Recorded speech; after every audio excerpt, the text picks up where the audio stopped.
welcome. Thank you for being here today for another AMA New York marketing event. And this event is focused on how to activate the attributes of a successful marketer. My name is Royce Johnson. I'm the sponsorship coordinator at the American Marketing Association New York. Let me share my screen. This is our third and last webinar for the month of June, which is a fast-paced presentation on insights and practical advice from a diverse group of senior marketing executives dedicated to sharing their wealth and observations and experiences. We would like to extend our thanks to our premier partner, Green Book, for supporting the AMA New York year-round. We're partnering on this webinar called Advancing Your Marketing Career, Advice from the Pros, moderated by go-to-market leader and marketing author Abdul Rastegar. And finally, a special thanks to our AMA New York board and our team of talented volunteers for their continued contribution, commitment, and dedication. The American Marketing Association New York thrives in the center of the world's most influential business city, raising the profile of marketing, providing professional development and networking opportunities, and serving as a resource of marketing industry events and news. At AMA New York, we work every day to inspire and celebrate the brilliance of marketing. As an AMA New York member, you have access to the most relevant, compelling knowledge base of tools and people available in New York. So I invite you to join this dynamic organization to access essential resources in our library, expand your network, and grow knowledge through a full schedule of events, network among your peers, and connect with leaders who help shape the future of marketing. Elevate your leadership profile by volunteering, providing expertise, and mentoring for the members. So we have plenty of events coming up, so follow us on social media, stay tuned. To recap some of our upcoming events, on September 16th, we are conducting a LinkedIn profile to land your six-figure dream job masterclass with Lisa Rangel, founder and managing partner at chameleonresumes.com. And she'll show you how to use LinkedIn to proactively advance your career, find the best jobs, and get hired for positions that may not be publicly posted. All right, so today it's an honor to present today's marketing expert, Abdul Rastegar.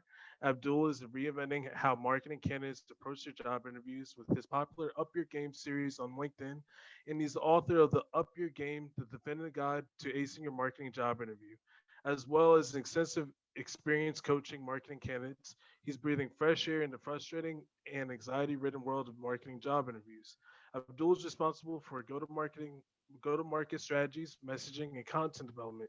He's also a fierce customer advocate, digital and feature enthusiast, world traveler, and an all-around curious guy. When not writing marketing and travel blogs, he can be usually found outside climbing trees with his kids. Abdul, the floor is yours. Hi, Royce. Thank you so much. And thanks everybody for joining today. I'm really excited to see this large audience. And I have to say, actually, the experts on this, I'm not the expert, it's the three panelists that I invited today to join here today. And I picked them specifically. I'll talk about that for just a second about why these particular three individuals. I did, over the course of the last year, I did a podcast series, which I just recently retired. But in that podcast series, I interviewed, personally, I spoke with over 100 marketing executives. And the way this started is that as the pandemic started, right around last April or so, everybody was losing their jobs. And I was thinking, what can I do? I only had one open position to hire for, and I'm seeing on LinkedIn thousands of people losing their jobs. So I spoke with a handful of other marketing executives whom I knew well and said, what if we do these like short videos where I interview you and you give that person advice on how to do good at a job interview, how to perform that well.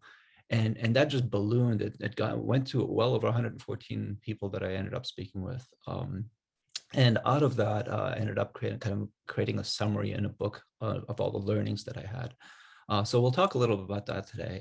The reason I asked Nilay, Sonia, and Francisco to join us because I felt they had very unique perspectives when I spoke with them. They were all three guests. Kindly, they were guests on my show. They didn't know who I was. I kind of cold called them, and they all accepted to participate. And I was hoping that if we bring them in today, they're going to be able to share some really neat insights and career stories from themselves, which we can all learn from. So with that, I'm going to ask each one of you, Nilay first, then Sonia, then Francisco, to give us a 1-minute overview of what your role is today.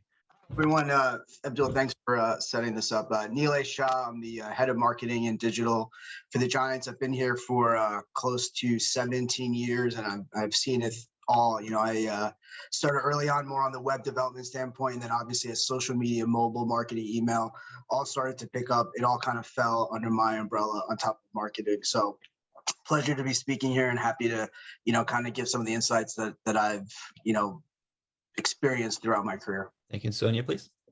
Thank you so much. Abdul, I not only thoroughly enjoyed being on your podcast, but I'm so honored that you thought we had unique insights, and I'm happy to be here.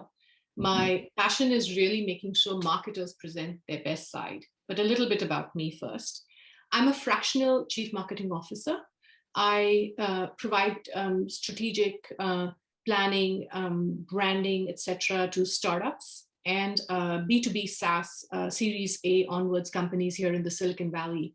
I'm advising 3 early stage startups right now, which are 2 of them are women founded. I'm also an advisor at the Alchemist Accelerator here on Sand Hill Road in Silicon Valley. I'm a founding LP, a limited partner at a woman-led and woman-invested VC fund. And I will talk more about that during the course of this panel at How Women Invest. We've funded 3 women-led, founder-led companies so far. And we are actually already looking to raise our next fund. So that's a little bit about me, and I'm happy to be here. Great, thank you. And Francisco, please. Hi, everyone. My name is Francisco Bram. I currently work at Uber. I'm currently overseeing product marketing and US and Canada growth marketing for Uber Eats. And I joined Uber about 2 years ago. I came in to help lead their B2B business, starting with Uber for Business, Uber Health, Uber Direct, and now eventually I was able to expand my scope of responsibilities and teams as well. So what you'll hear today is that marketing is very specialized today compared to 20 years ago.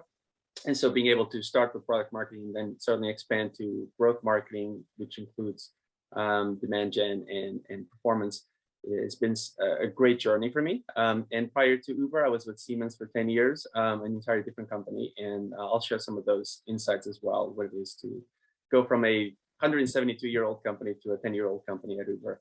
But very excited to be here and answer any questions you may have.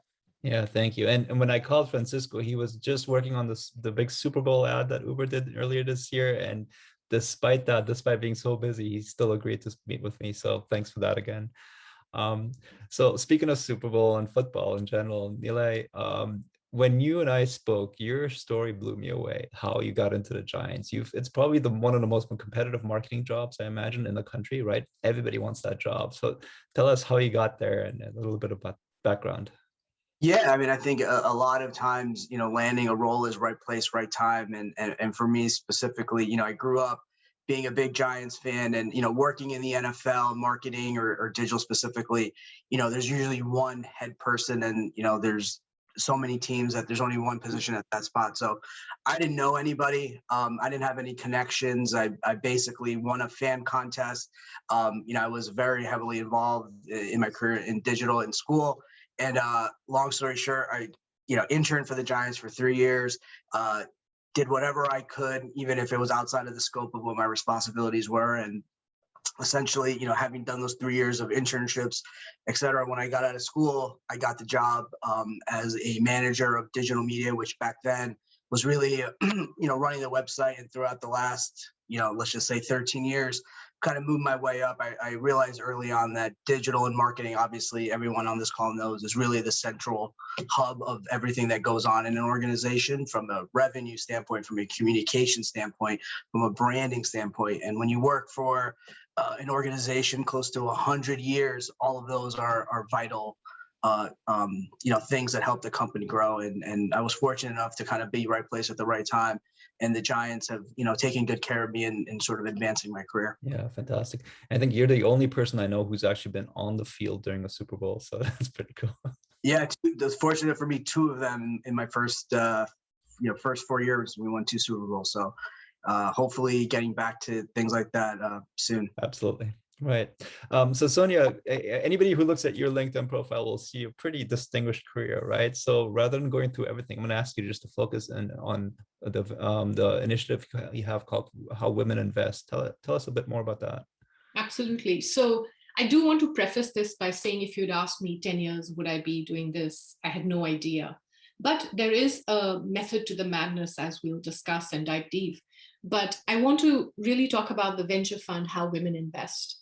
So it's about gender lens investing 2.0. And I belong to a women's leadership group. There's over 15,000 senior women leaders in a group called How Women Lead. It's a nonprofit. And as we met over the last few years, we were complaining about this fact that the fact is that 40% of US companies are started by women. And take a wild guess, what is the VC funding that goes to women founders?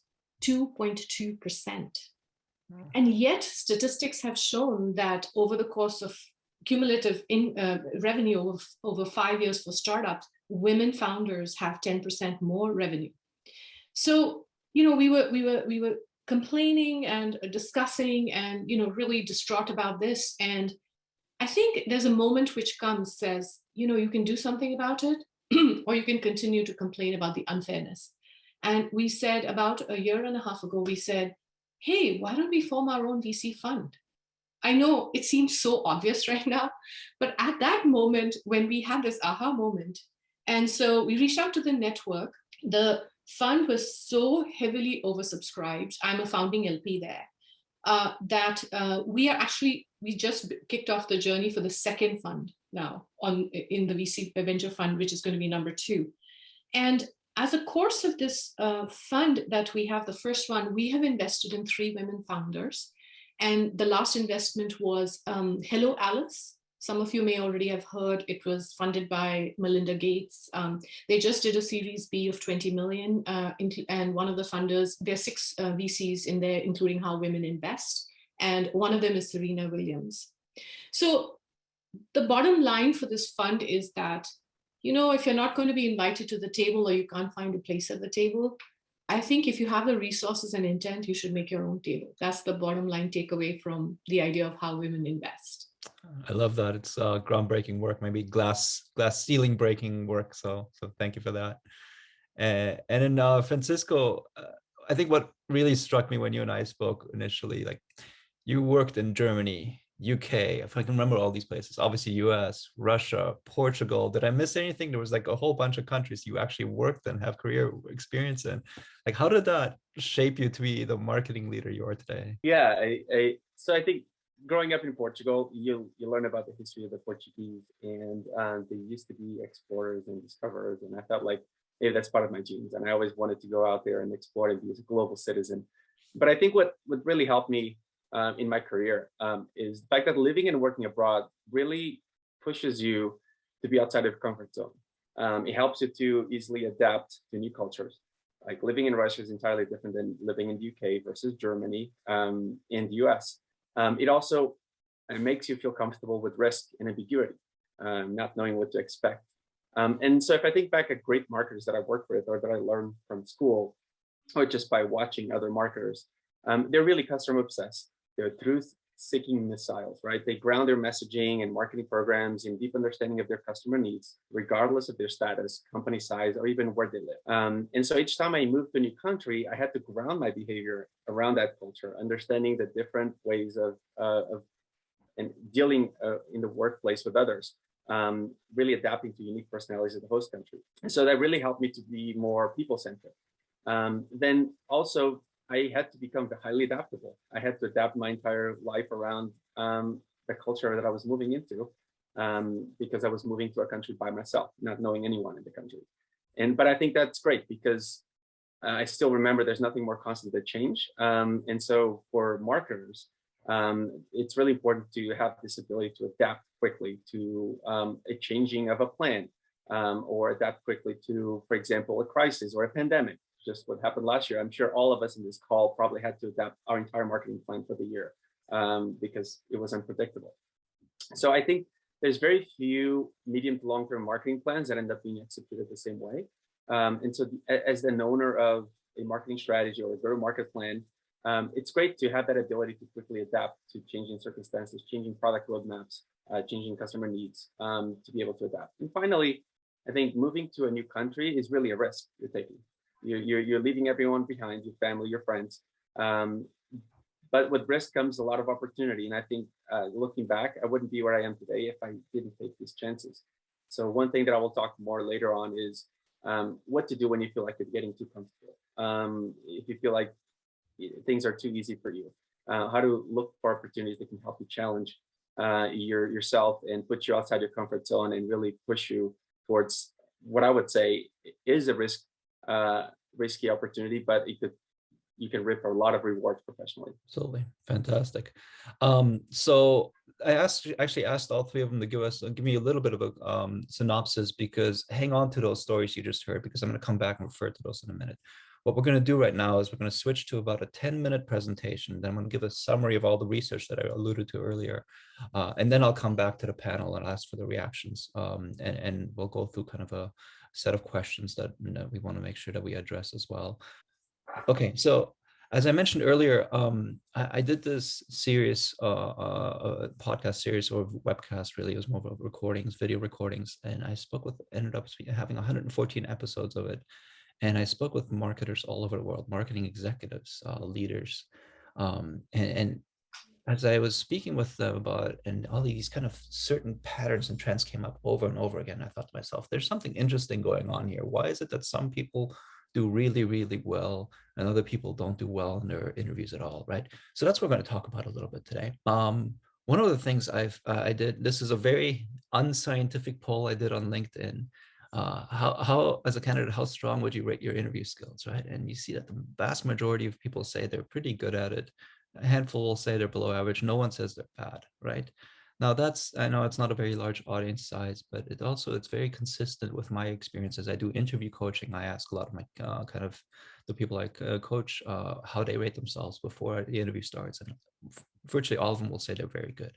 But the reality is that doesn't match up with the sentiment of the hiring managers that I spoke with. It doesn't match up with my sentiment either, but that's just one person. But when you speak with over 100 other marketing executives and everybody says that most of the candidates are not good, then you realize there's something going on. There's this massive disconnect, right? I think it's called the Dunning-Kruger Effect, where some people, you assess yourself in one way when everybody else actually really assesses you in a different way. And a very famous example of that is driving, right? Everybody thinks they're a better driver than they're above average driver, but that's mathematically impossible, right? So I think we're seeing that here again. As I was speaking with people, there was a lot, this frustration came up quite frequently. I thought this one quote really captured it very well. This is San Francisco, the technology hub of the world, and you tell me I can't find one good marketer. Now, this is a senior director at a very large, globally known organization voicing that frustration. And this is the kind of organization, for every opening, they get hundreds of people applying for the jobs, right? So you would think that he would have had the cream of the crop of candidates, and he's still frustrated. So clearly this is just one example, but this was repeated. This pattern came up over and over again. So who are the people I spoke with? Let me give you a little bit of a breakdown. They were pretty senior level people for the most part. The largest single group were CMOs or SVPs, but also, titles of head of marketing or VP of marketing. So pretty senior. And then there were other kind of personas here as well, other C-suite. They may have been CEO or president of a company, a founder, right? And executive recruiters who focus specifically on marketing and hiring marketing executives. So I think the audience is very targeted, very, very relevant to this audience that's here today. And I asked a few questions, right? That I would ask some questions, and I want to present some of those results here. So how can marketing candidates stand out in their marketing job interview? That's one question that I ask over and over again, right? And the patterns that came up is that the best marketing candidates, they have data. They come and they show how it drives business results.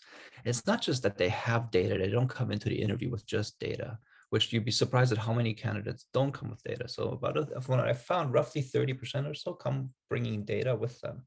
But even the data today those people bring is kind of low level data. It's very operational metrics type data.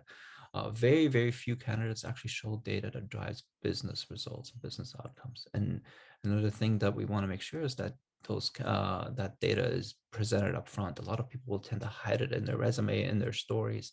It's just not surfaced very well, right?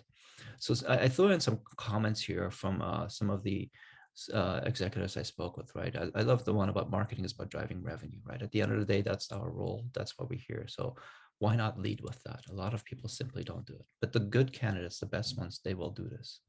Okay, so that's the first trait they exhibit. Another CMO, I loved this quote, modern marketers bring data, right? And then she went into all of what does data really mean? It really means insights. It means how to move the organization forward. Another thing the best candidates do is they tell a compelling career narrative. They have an insightful story. They're they don't present, most candidates will actually go in and present their career literally as a set of individual steps. I worked at this organization for 2 years, and then I worked at that organization, and then at that one, right? What the best marketing candidates do is they tell a compelling career narrative. And I think you saw an example of that from each of our three kind of guests, your panelists earlier, right? Francisco bringing in together like the summary of all of these places he worked around the world and how that shaped him to be today, right? Sonia talking about the story of how she started to this fund and what led to it, right? And you have this kind of compelling narrative. It's more than just a set of individual circumstances that's happening, right? So tell me the evolution of your career path, I think summarizes that really well. And the other thing, the third thing candidates really do very well, the best candidates, they're strategic. So they don't just sit there and wait for to be asked the question, then answer the question and wait again. They turn the interview into a conversation, a two-way conversation that actually provides new insights to the hiring manager. So they may have done a lot of research up front, or maybe they're just really experts in that field, and they bring in insights to the company that hiring manager just makes that hiring manager stop and think like, oh, I never thought about that before. I didn't realize that, right? And now you turn a quote unquote interview into an actual conversation. And as they're doing that, it gives them an opportunity to evaluate whether the company is a good fit for them, right? Because you as a candidate are also interviewing your employer. So that's what the best marketers do. Those are some of the patterns that we saw over and over again. Now, how many people do this well? What percentage of candidates do this well? Probably less than 10% from what I found. This is a little bit qualitative, but when I asked the executives I spoke with, most said between 5 to 10% of candidates hit all three of those points. So that tells you how wide open of an opportunity it is for most candidates out there to really jump in there and improve their own skill set as an interviewee. I also asked a number of other questions. What are some common mistakes? What are some things that commonly bother you during an interview that candidates do? And there was one thing that just jumped out like unbelievable. I couldn't believe how often I heard this over and over again. And it's such a fundamental problem or mistake that people make. They don't come prepared for the interview. Most candidates are not familiar with the company. That's shocking to me, right? And I'm not sure what exactly drives that. You would think that's probably the very basic thing. But you hear some of these comments, right? It's clear they haven't looked at our website. People haven't done their homework. These types of candidates, they waste my time, right? These are all CMO comments. So they've read it at this point in time, right? The candidate should have been familiar with the company, and yet it's still not happening. And these are not startup CMOs. These are CMOs at mid-sized companies that made these comments. Okay. So it's not a one-off. It's quite frequent. I can't quite put my finger on what the number of candidates come in who are not, who don't prepare well, but it's significant, obviously. And then also one thing I wanted to find out is what can resume marketers do to make the resume stand out, right? How do you, because before the interview, you have your resume. It's just part of the step in general. So the best resumes, a summary of that, is that they match the job description very closely. And what I would say here is as appropriate, right? You don't want to copy the job description in your resume, but you align your resume to where your fit and your skill set and experiences is with what the resume had, what the job description is. The resume, just like in their interview, the resume shows business results and outcomes. It ties their work back to revenue. So they don't put every single item into their resume that they've ever worked on. They put in the relevant, important ones, right? And they highlight their key achievements. So there's a very similar approach for the resumes. And which percent of candidates do have really strong resumes? It comes to about 10 to 15%. So there's a tremendous opportunity for people to optimize their resumes as well. I love this quote from an executive recruiter. He was talking about, there's certain resumes that just jump out at him, and he looks at the resume, he knows that candidate is somebody worth talking to, and he wants to get to that candidate before the competition does. So, if you go back to that previous slide, what are some of the comments items that make the best resumes? That's it right there. So as a quick summary, what do the best marketing candidates do to stand out, right? They come prepared. They bring data, and I should actually change this to them insights. They bring insights. They weave a career narrative. They're much more strategic than all of the other candidates who interview for that job. And finally, I know I didn't mention this earlier, but they remain authentic. They don't try to be who that job description says they look for. They remain themselves, right? And then the organization has an idea of whether there's a cultural fit there and vice versa. So I like to finish my presentations with actionable ideas. One of the things, and I know I'm plugging my own book here, I apologize for that, but this book is a summary of 100 marketing executives giving their insights. I think the information you'll find here is pretty unique. So that's one idea. Another thing I would really suggest for people is practice your interviews with other people. And ideally, you want to practice with the exact profile with whom you're about to interview with. So find the right person and practice with them. I know Sonia does some interview coaching. I do it as well. There's plenty of other people out there that do it. And then make sure you network, connect give you an immediate action item. I hope everybody does this one. Find 5 people to connect with after this webinar. That can be people on this webinar. I already saw Cameron put his LinkedIn in there. Thank you for that. I love that. You can start out with the low-hanging fruit. You can connect with me. I'm sure our panelists will be happy to connect with you as well. So make that a habit, right? And because the network you build today may not come in today, but it may come in 5 years from now, and you'll be amazed at the return you have on that. So with that, I want to thank everybody for paying attention for that presentation. Let me switch over to the panel here, and ask you, what are your kind of reactions here? I'm going to start with Francisco on this one. Based on what you just saw, what's your reaction? Yeah, no, great insights. Always glad to see that my point of view is not completely unique, that I share the same point of view as many of the other leaders you talk to. It's extremely difficult to find great talent, and I am like one of those in the Silicon Valley area in the tech world, and you would think you get a ton of great candidates, but the reality is everyone is potentially a great candidate, but I think there is a mismatch between how they position themselves and what the true skill set is. I think we marketers are great at promoting companies' brands and products, and we don't do as great of a job at promoting our own personal brand. I think if we're very meticulous about creating a value proposition, what differentiates a product from the competitors, why should you partner with this company? But then when it comes to us, we kind of get a little bit stuck in terms of what is really truly unique about myself, what differentiates me from other candidates, and how can I really truly become a great asset to the company. So I think there's something to be said there about learning what we do in real life product marketing or brand marketing and apply it to yourself. Know yourself, know your brand, research about what other people think about you. We do a lot of research and insights on products. We don't spend enough time doing that about ourselves. And you'll find that when you do 360-degree feedbacks, you'll find things that you don't even think you're great at, but other people perceive you as being great at. And that's a great asset to have so that you can promote that as part of your unique brand.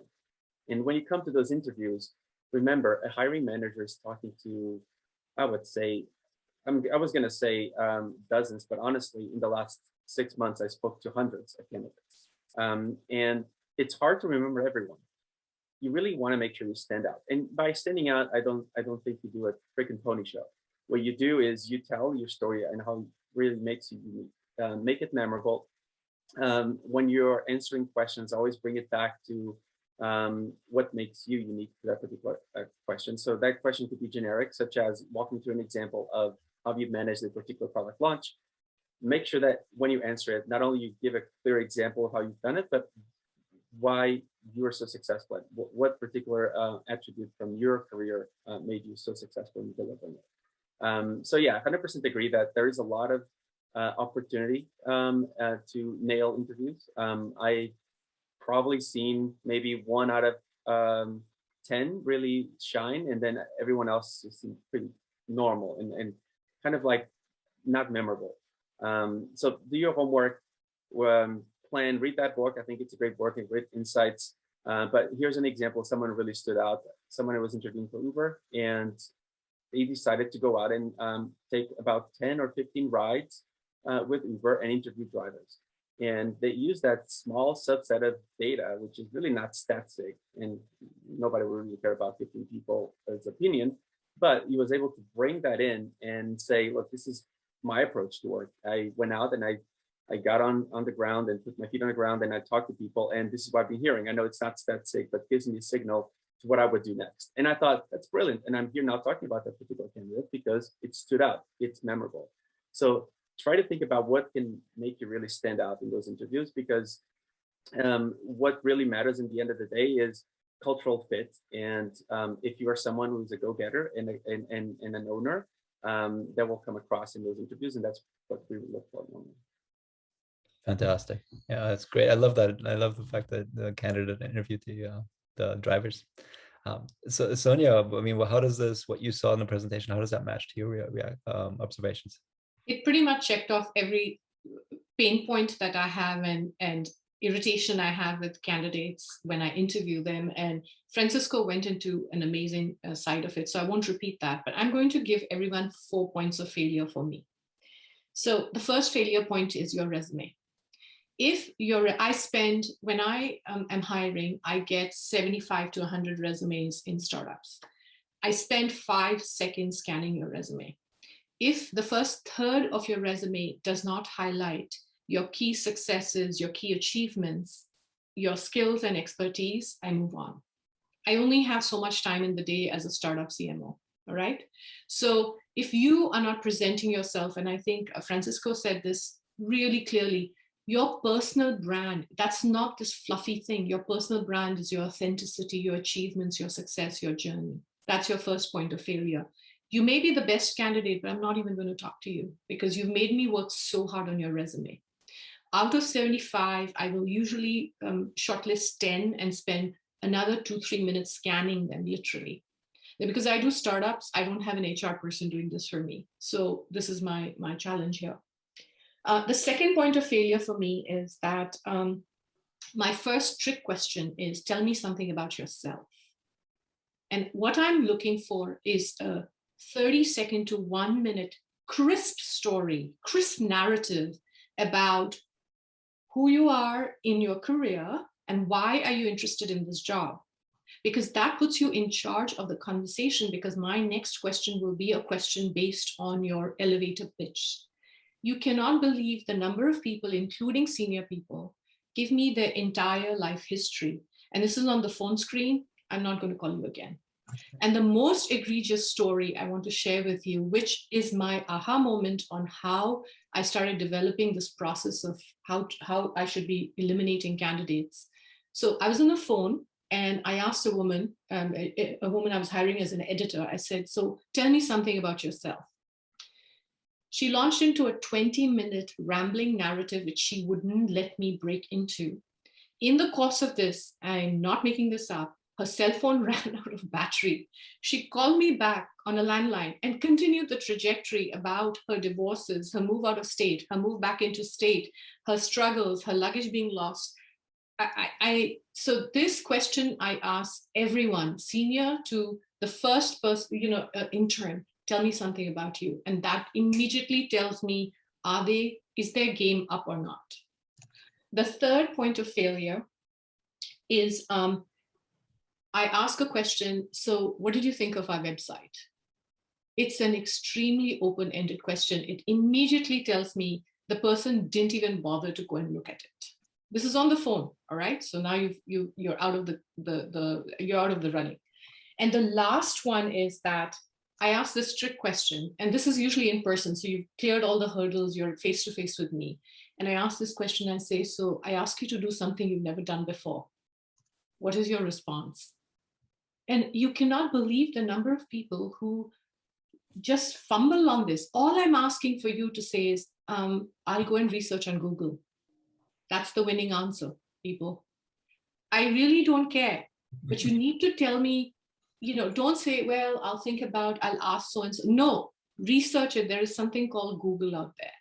So I know this sounds very harsh, but these are the points of failure. And please layer them with what Abdul has already presented and what Francisco has said. And it should help you position yourself as the premier candidate. Oh, it's amazing. Amazing story there, especially the one candidate with the phone. Nilay, same question for you.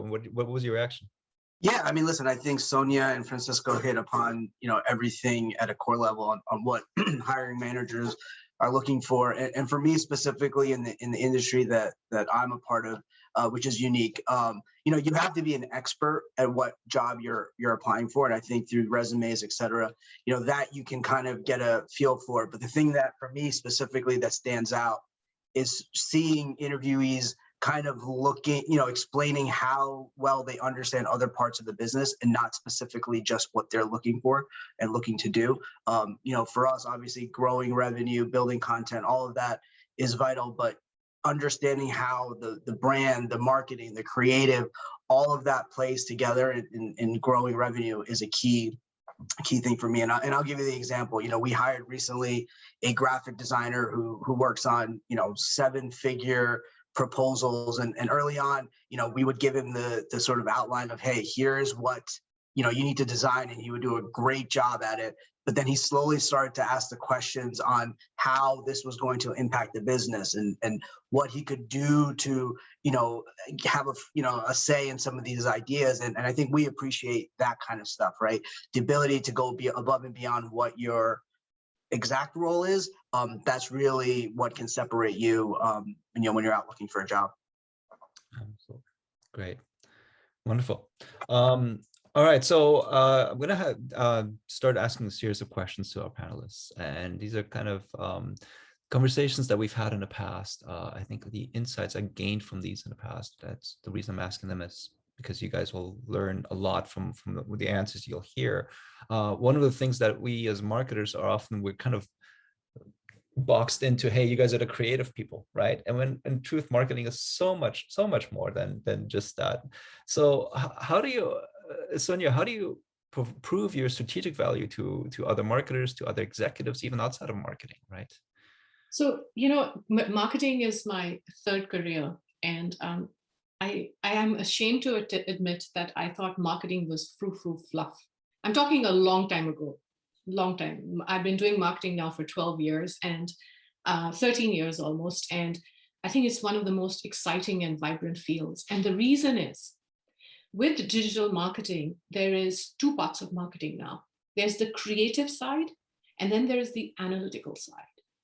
And if you are not willing to work on both, creativity sometimes is difficult, but if you get into a good team and everyone is working on creativity, I think you can achieve really amazing campaigns, programs, content, etc. But if you are only creative and you don't have the analytical part, you cannot be successful as a marketer today. And this part, that measuring everything and then reporting into, the end we need to report into is revenue, leads, growth, and sales cycles. If we are not reporting as marketers into that, we're not doing our job. So I'm what they call is a dashboard CMO.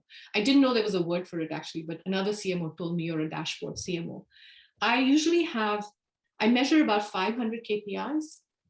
They can't all be KPIs, right? Key performance indicators, but I actually measure 500 different things. And then these dashboards are built up into reporting out for the marketing team. We may be looking at 100 every week, every month.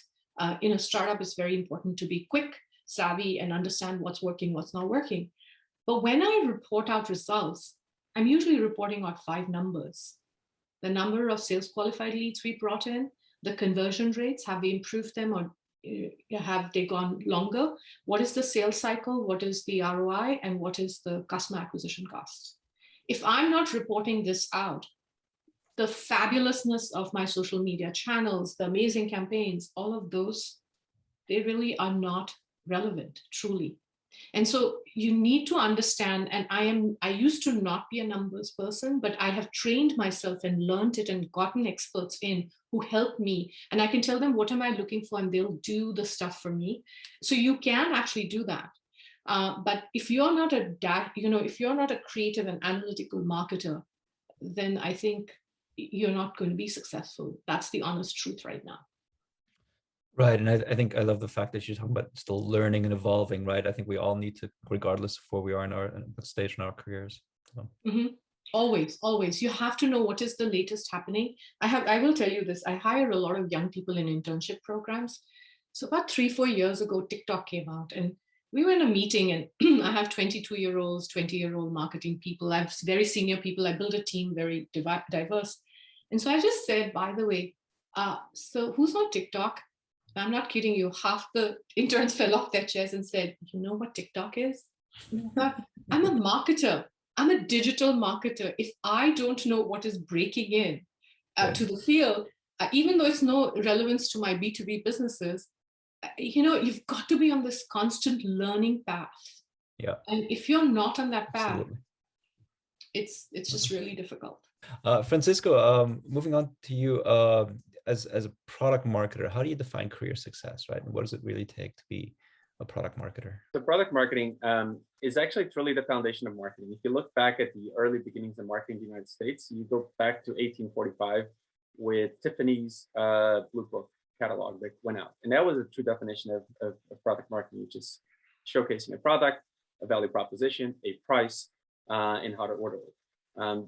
20 years later, then Sears came up with their catalog, which became the gold standard for mailing catalogs for product marketing. And then you saw a very slow evolution of marketing. From there, you went to radio ads 20 years later, and then it took another 30 years for TV ads, and then it took another 40 years for telemarketing. And then you hit the 90s, and then suddenly everything started to explode. You have the internet, the smartphone devices, and then similar to what Sonia just said, you had this new wave of different channels that came across, from social media channels to just different tactics and how to get marketing honed in, like account-based marketing, or even something as simple as a CRM. The point here is product marketing no longer is the same function that it used to be. And it's really important to ground your mindset on it.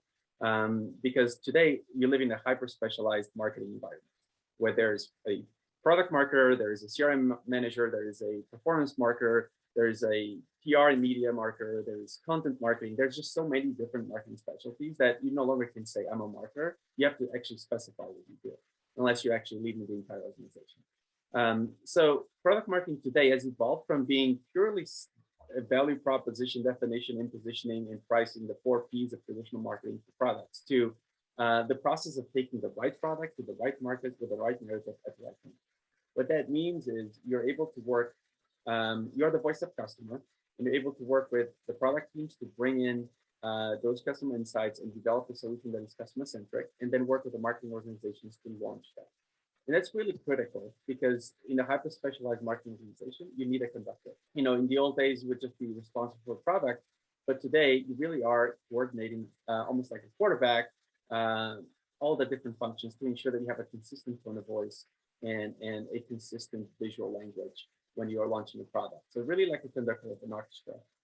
If you have a cello player or the violinist play at their own tune, you just get a ton of noise. The product marketing helps to rally the troops and really sort of create that consistent tone of voice.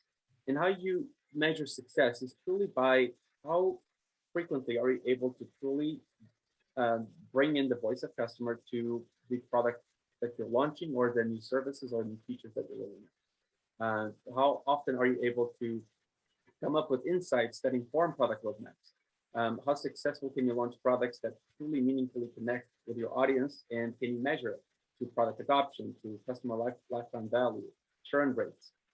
So product marketing really becomes more of almost like a GM function within marketing, which is really, I believe, a significant evolution over the last 20 years, primarily driven by technology. And it's really difficult to hire good product marketers. It's a very hot market for product marketers. So yeah, I believe I'm very passionate about product marketing, even though I also manage other functions outside product marketing, because I believe product marketing is really that foundation that holds the marketing narrative. Yeah, and I'm biased as a product marketer, right? I agree with you on that. But you made a couple of comments there. You alluded to technology, to digital capabilities, right? So with that, I mean, Nilay, you know more about digital than certainly I do, than most people do. What does it take to be successful as a digital marketer, right? Yeah, listen, I think there's certainly characteristics and traits, but I think above all, it's not rocket science. You have to be a good listener.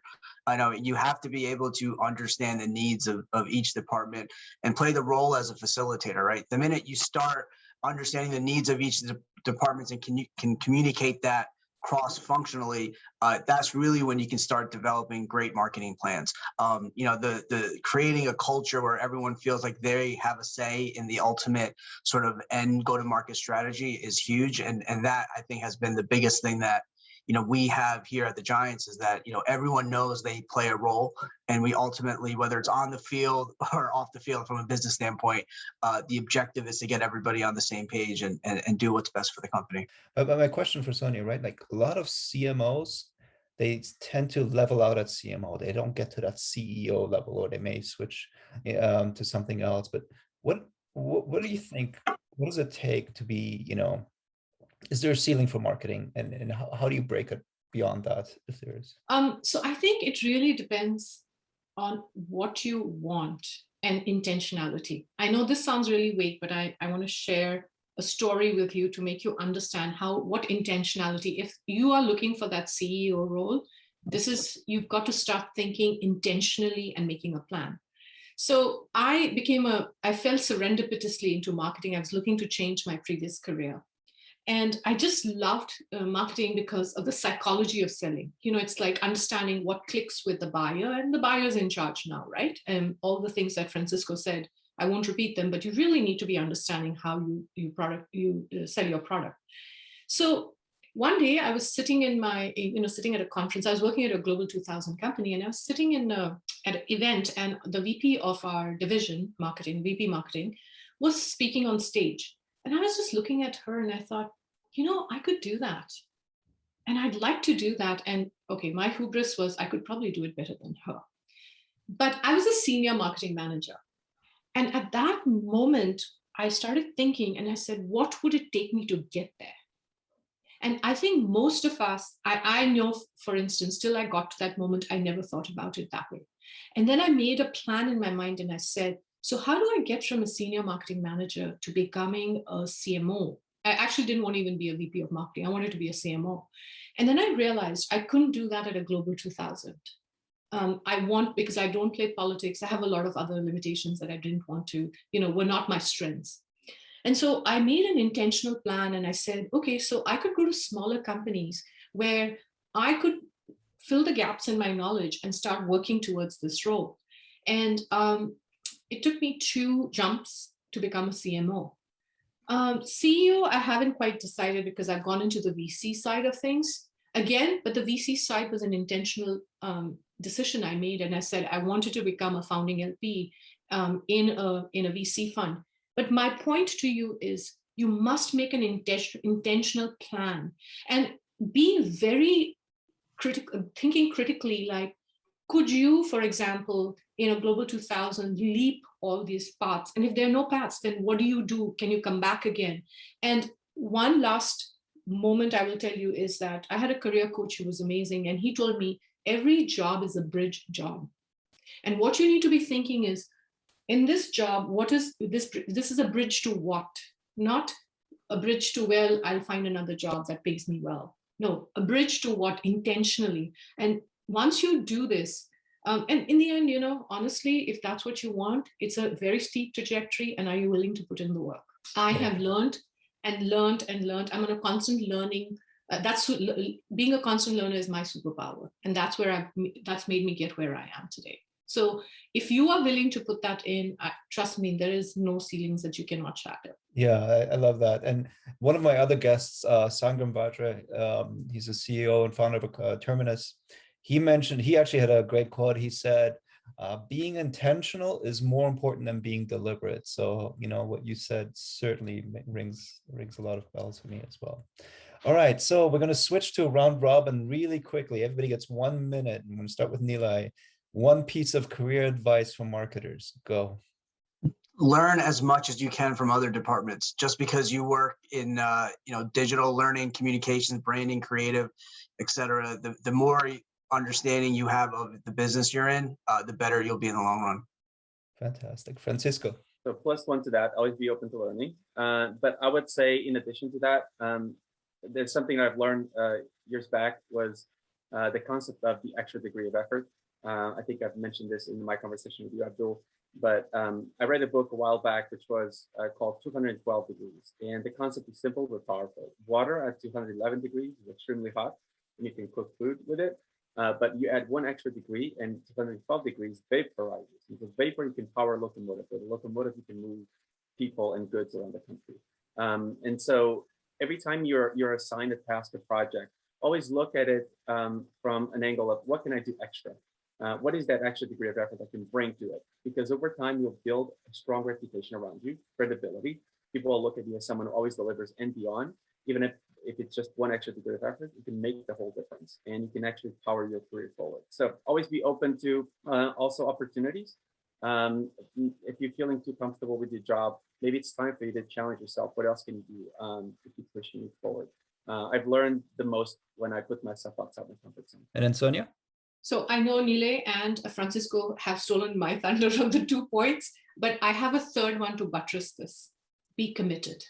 And I will tell you this much. There are so many distractions out there. And we can always do something different. We can always do. But if you are not committed, you're not going to put that focus on learning, which Nile said, that learn beyond your own department. And what Francisco said is that, perform at that level of vapor, right? But what I find with a lot of people, they're not committed. And commitment to me is a commitment to yourself, not to the company, not to your boss, not to anyone else. It's the commitment in your brand, in yourself. I cannot recommend this highly. I have run 2 dual careers. I've run dual careers for 30 years almost now, a nonprofit career and a for-profit career, because of my commitment to these 2 areas. You can do it, absolutely, but be committed. Absolutely. If I had to add one piece of advice for everybody, just listen to the panelists. I'm not going to say anything beyond that. I think what they said was fantastic. So with that, with the last few minutes, I'm going to see if I can get through a number of these questions. A couple of them were submitted beforehand, so I'm going to get via email. So I'm going to go through those first. I'm going to ask Nilay, I'm going to pick on you to answer those for me. I'm going to kind of somewhat combine them and paraphrase them here. So the question is, hey, I've accepted a job, been there 5 months, and I realize it's not a good fit for me. It's not the right culture and management style. I think it's time to change, but is it too soon for me to change? And then the second question is very related, is it okay to move on to a new job after a couple of years? Is that considered job hopping? Well, you picked the wrong panelist. I've been at the Giants for 17 years, but prior to the Giants, I was at a company for 2 weeks. Thought it would be my dream job. Absolutely despised what I was doing, and it was a struggle right out of college, getting a job. But I did leave, and thankfully the Giants opportunity came for me. But I strongly believe if you're not happy in what you're doing, is going to not only impact what you want to do professionally, but it impacts a lot of the other people that obviously might be very focused and into their job, right? So I think there's nothing wrong with leaving. I think you have to do what's right for yourself, and find that opportunity that makes sense. No, absolutely. I fully agree with you. If you go into a job and you're 5 months in, you realize that's not the right job for you, you will be miserable. Don't try and hit an artificial target for the sake of your resume. In my opinion, just leave, find something better. Now, you want to be careful about doing that on an ongoing basis, right? Because then you will be seen as a job hopper. But as a one-off, I think it happens universally. I can't imagine one single person who's never fallen into the quote unquote wrong job. So, and I think the world has changed, right? I think opportunities exist much more in the world in the tech world that we live in, that I think it's not looked down upon as much as it may have been in the past. I will add to that, and that for me, the flag only rises when you've done 3 or 4 jobs which have been less than 6 months, but I'm in the Silicon Valley. But if you can tell me an authentic, strong story of what happened, they ran out of funding, the company collapsed, we weren't getting customers, I will actually overlook that. But you need to understand why, without trashing the company or the founders or people you're working with, to be very authentic about this. And I will actually forgive even 6-month tenures, 3 consecutive 6-month tenures. I don't care about that. Absolutely. Okay. So there was a request for the book link. I dropped that in. And also I'll make the slides available. Royce, I guess can I email them to you and then you make it available to anybody? Yes. Okay. I think we'll be in there as well. Okay. And what is a good question to ask to see if as a company is a good fit for you? I think part of it is, I'm going to try and address this one myself. The questions you want to ask, really, it's not specifically one question. It's a series of questions that you want to ascertain the personalities of the people you meet, because those personalities make up the personality of the company. But there is an ability to ask very deep probing questions. You can ask whether there have been past employees who have not been successful and left, and why that happened. You have to really be comfortable in your own skin to be able to ask a question like that, because you quit putting the interviewer on the spot. But those are the types of questions you can ask. You can also conversely frame it in a positive way. What makes a successful candidate? what I found in my personal experience is when you ask the positive spin, you get more of a spin generic answer. But when you ask the negative question, if you're comfortable doing that, you get a more truthful, insightful answer. So that's one example. But really, it's a synopsis of the feeling from all the interviewers, right, that you meet with. All right, I think we're unfortunately out of time, but Royce, I think we can answer some of these questions over email after the fact. Yes, yes, definitely. So we'll follow up with everyone via email. And I want to thank you, Abdul, and the panel for such an informative presentation. And we hope you guys have discussed the qualities and competencies that define today's successful marketers and how your skills need to evolve as you progress through your career and specific advice for acing the next job interviews. I want to thank you all for joining today's webinar, and I hope you guys have a great rest of your week. Thank you all. Thank you so much. Bye-bye. Thank you.